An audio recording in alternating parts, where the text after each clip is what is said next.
नवी मुंबई आंतरराष्ट्रीय विमानतळाला डी.बी. पाटील यांचे नाव द्या, नाहीतर संघर्षाला तयार रहा. नवी मुंबई आंतरराष्ट्रीय विमानाला डी.बी. पाटील यांचे नाव देण्याची मागणी पुन्हा तीव्र झाली आहे.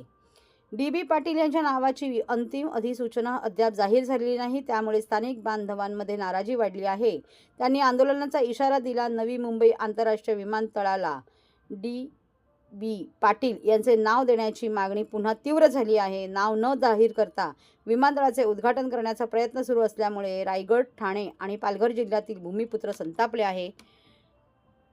डी.बी. पाटील यांचे नाव नाही तर उद्घाटन नाही असा पवित्रा त्यांनी घेतला आहे.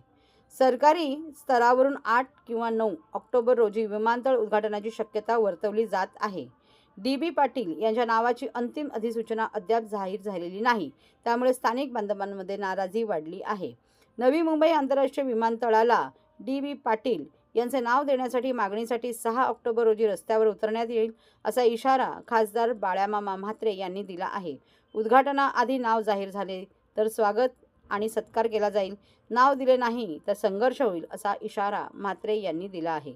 या आंदोलनात 5 लाख नागरिक सहभागी होणार असल्याची माहिती म्हात्रे यांनी दिली आहे. बघा, गेल्या अनेक वर्षापासून स्थानिक भूमिपुत्रांची मागणी आहे की राष्ट्रीय नेते स्वर्गीय डी.बी. पाटील साहेब यांचं नाव नवी मुंबई आंतरराष्ट्रीय विमानतळाला लागावं. आणि मला वाटतं आता 8 तारखेला उद्घाटन आहे, तरीसुद्धा अजून कुठल्याही प्रकारचं नोटिफिकेशन निघालं नाही. उलट विमानतळ चालू करण्यासाठी काल जे लायसन्स मिळालेलं आहे त्याच्यावर स्पष्टपणे नवी मुंबई आंतरराष्ट्रीय विमानतळ असंच नाव आहे.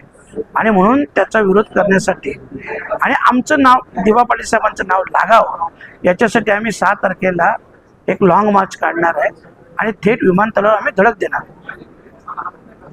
किती लोकसंख्या ह्या नावाची 3 नावाचं पुढे आलं होतं, रतन टाटा आणि बाळासाहेब ठाकरे आणि डी.बी. पाटील. कुठला रतन टाटाचा विरोध आहे? नाही, असं बघा, बाळासाहेब ठाकरेंचं नाव तर उद्धव साहेबांनी स्वतः सांगितलं का डी.बी. पाटील साहेबांचं नाव, तर तो विषय मिटलेला आहे.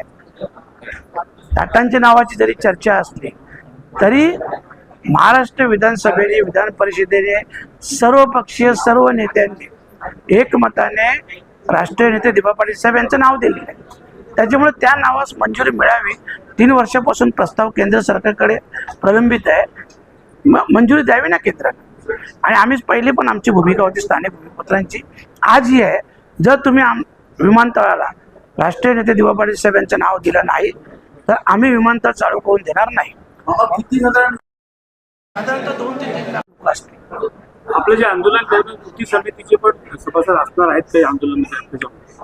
मी सांगणार सगळ्यांनाच ना, कंपल्सरी कृती समितीच्या अध्यक्षांना भेटणार, त्याच्यानंतर जे सर्वपक्षीय नेते आहेत त्या नेत्यांना पत्रही देणार, फोनही करणार. आता तुम्हालाही माहीत आहे खूप कमी वेळ आहे, का 4 दिवसानंतरचं ते आंदोलन आहे.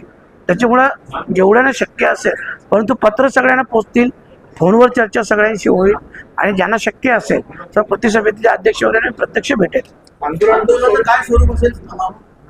आंदोलन स्वरूप म्हणजे लॉंग मार्च असेल आमचा. आणि आमच्या मागणीसाठी आम्ही करावे गावातून आम्ही चालत थेट विमानतळापर्यंत जाणार. परमिशन नाही मिळालं तर काय? परमिशन नाही मिळाला तरी आमचा हक्क आहे. लोकशाहीमध्ये विरोध करण्याचा अधिकार हा प्रत्येक नागरिकाला आहे, त्याच्यामुळे आम्ही आमचा हक्क बजावणार. मागच्या वेळी 24 सप्टेंबरला आपलं आंदोलन होतं, 30 तारीखचं पुढे गेलं, आता 8 तारीखचं पण पुढे जाऊ शकतो. नाही, आता 8 तारीखचा पुढे गेला, मागे गेला, पण आम्हाला आश्वासन मिळालं नाही, त्याच्यामुळे आम्ही आमच्या आंदोलनावर ठाम आहोत.